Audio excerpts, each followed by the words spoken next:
আমার টার্কিগুলারে যদি একটু দেরি হয় ছাড়া তারা কি কি করে দেখেন।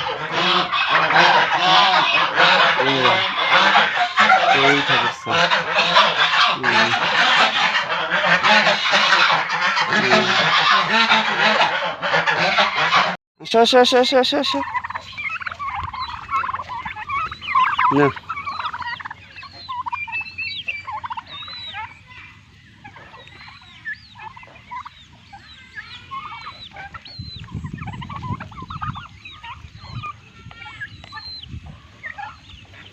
তো সবাই যে খাবার দাবার শুরু করে দিছে, আর রাজহাঁসগুলা ওই যে ওখানে খাবার দিচ্ছি, কারণ তারা এই যে টার্কির খাবারগুলা খায় ফেলে।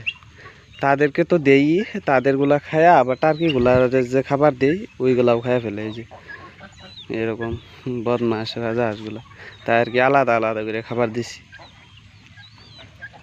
আর আমার যে ছোট সাইজের টার্কি বাচ্চাগুলা আছিল ওইগুলা দেখেন কত বড় বড় হয়ে গেছে। তো এইগুলারে খাইতে দেয় না, এই বড়গুলা ঠুকরাই। এই দেখেন যাইবো দেখবেন এই যে ঠুকরাইব, ভূগোলও যাইতেই দেয় না। হ্যালো বন্ধুরা, আসসালামু আলাইকুম। আপনারা সবাই কেমন আছেন? আশা করি সকলেই ভালো আছেন। তো আপনাদের দোয়া ভালোবাসায় আমি আলহামদুলিল্লাহ ভালো আছি। আর আজকে আমি কথা বলবো হচ্ছে যে আমার যে টার্কি মুরগিগুলো আছে, এই টার্কি মুরগিগুলা কিভাবে পালন করতেছি এবং আপনারাও কিভাবে কম পরিসরে পালন করবেন এই টার্কি মুরগিগুলা। তো সেই কথাগুলো আজকে আপনাদের মাঝে তুলে ধরার চেষ্টা করব। তো আপনারা এই ভিডিওটা শেষ পর্যন্ত দেখতে থাকুন। তো আমি এখান থেকে যদি শুরু করি তাহলে এখানে আমার ছোট বড় মিলায়া টার্কি আছে হচ্ছে 21টা। হ্যাঁ, আর এইগুলার থাকার ব্যবস্থা হইতেছে এই যে আমার এই পুরাতন সোনালী মুরগির ফার্ম যা ছিল এখানে। আর এই মুরগিগুলা যেহেতু উঁচু জায়গায় থাকতে পছন্দ করে, খালি এই মুরগিগুলা না, লোকাল মুরগিও। হ্যাঁ, আর উঁচু জায়গায় রাখলে কি হয়, তাদের বেমার আজার খুব কম হয়। তো আমি উঁচু জায়গায় এরকমভাবে বাঁশ বাইন্ধে দিছি 2-3টা, ওই বাঁশের উপরেই রাতের বেলা থাকে তারা আর কি। আর ওদের খাবার দাবারের কথা যদি বলি, আপনাদের যদি জমি থাকে আর যাদের জমি নাই তারাও রাখতে পারবেন, কোনো অসুবিধা নাই।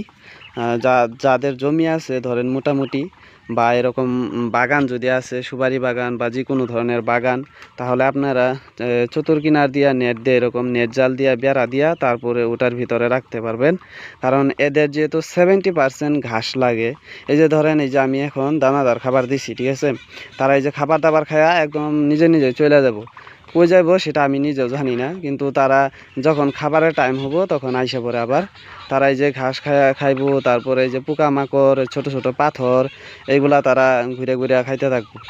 হ্যাঁ, এটাতে কি হয়, খাবার খরচ যেটা, খাবার কস্টিং সেটা একেবারে কমে যায়। হ্যাঁ, তো ওই যে আমি সকালে দেখেন তাদেরকে খাবার দিছি হচ্ছে কুড়া, কিছু পরিমাণে ভাত, তারপরে চাপড়, আর হালকা পরিমাণে দানা, যেটা ব্রয়লারে ফিট, ওইটা দিছি। ওইটাতে মিক্স কইরা তারপরে যে আমার রাজহাঁসগুলো কই জানি গেল, রাজহাঁসগুলারে তারপরে যে টার্কিগুলারে সবগুলারে 3টা পাত্র এরকমভাবে মিনিমাম সাইজে দিয়ে দিছি। হ্যাঁ, মিনিমাম পরিমাণে তারা যে খাবার দাবার খাইছে, খাওয়া দেয় দেখেন যে নিজে নিজেই চলে গেছে ঘাস খাবার লেগে। তো আপনাদের যাদের এরকম মাটি আছে তারা এরকম খোলামেলা পরিবেশে রাখবেন, তাহলে লাভবান হবেন।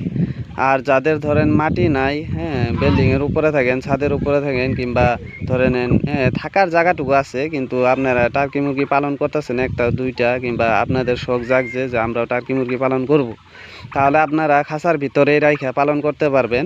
কিন্তু আপনারা যদি পারেন কাইটা হইলেও তাদেরকে ঘাস খাওয়াবেন। ঘাসটা মোটামুটি ওদের একদম খুবই প্রয়োজনীয়। আর দানাদার খাবার আপনারা দিতে পারবেন। কিন্তু আমি যেহেতু ধরে নেন আমি আগে সোনালী মুরগির ফার্ম করছিলাম, কিন্তু আমি এই টার্কি সেক্টরে আসছি। তবে আমি আইসা দেখলাম যে না, মোটামুটি ঠিকই আছে। আগে যে আমি এই সোনালী মুরগির ফার্ম করছিলাম ওটার থেকে এই টার্কি মুরগিগুলো একটু বেটারই আছে, ভালোই আছে। হ্যাঁ, কারণ আমি দেখেন আগে বস্তা বস্তা আমি এই মুরগিগুলারে ফিড কিনা খাওয়াইছি, আর এদের তো এখন আমি এত ফিড কিনা খাওয়াই না।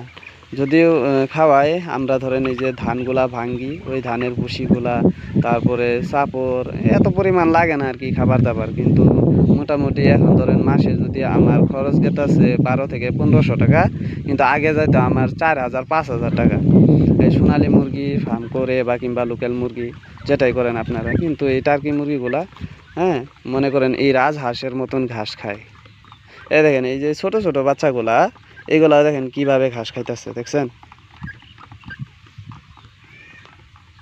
তো আপনারা নিশ্চিন্তে আপনারা এই টার্কি মুরগিগুলা পালন করতে পারেন, কোনো অসুবিধা নাই। তবে আমি একটা কথাই বলবো যে আপনারা প্রথম থেকে যদি শুরু করতে চান তাহলে 2টা কিংবা 3টা কিংবা 4টা, হ্যাঁ এর উপরে নেবেন না। এই 2টা 3টা দিয়ে শুরু করেন, দেখবেন আস্তে আস্তে সব হয়ে যাব, মানে নিজে নিজে হয়ে যাব। এই প্রোডাকশন বাড়তে বেশি দিন লাগে না। তো আমার দেখেন এই মুরগিগুলা এই টার্কি সেক্টরে আসছি 1 বছর, মনে করেন যে 2-3 মাস হয়েছে হয়তো, হ্যাঁ বেশি দিন হয় নাই। তারপরেও দেখেন আমি জাস্ট 2টা টার্কির মুরগি নিয়ে আসছিলাম, 2টাই ফিমেল আসছিল, পরে মেল কিনা নিয়ে আসছি ভিড়সায়া অনেক মানে খোঁজাখুঁজির পরে তারপরে একটা মেল পাইছিলাম, পরে ওটা দিয়া ব্রিডিং করাইছি। তারপরে এই যে এখন যে দেখতেছেন এই বাচ্চাগুলা এবং এই যে যেগুলা রানিংয়ে আইসা পড়ছে ডিমের জন্য ওইগুলা সবগুলা ওই যে 2টা যে ফিমেল আছিল, এই যে এই ফিমেলটা এই যে সাদাটা, আর আরেকটা আছিল ওইটা একটু বেমার হয়েছিল, পরে ওটা বিক্রি করে দিছি। তো এই 2টা দিয়াই এখন আলহামদুলিল্লাহ অনেক মানে ভালো লাগে যে যাই হোক হইতাছে তো কিছু একটা। তো এই যে দেখেন এখন মোটামুটি আছে আর কি, অনেকগুলাই হয়ে গেছে টার্কি। এবং সামনে যদি দেখি এই পানি সানি যদি কমে এবং যদি এই আবাদ সাবাদ কইরা যদি শেষ হয়, হ্যাঁ তারপরে আমি চিন্তা ভাবনা করব আরও বাড়ানোর এই টার্কি মুরগিগুলা। তবে এই ছিল আজকের ভিডিও। যদি আপনাদের একটু হলে উপকার হয়ে থাকে আর যদি আপনারা এই টার্কি সেক্টরে আসতে চান তাহলে আসতে পারেন, হ্যাঁ কিন্তু আপনারা ভেবে চিন্তে আসবেন এবং আপনাদের অভিজ্ঞতা থাকতে হইব একটু হলেও। তো এই ছিল আজকের ভিডিও। আপনারা সবাই ভালো থাকেন, সুস্থ থাকেন, আল্লাহ হাফেজ, টাটা।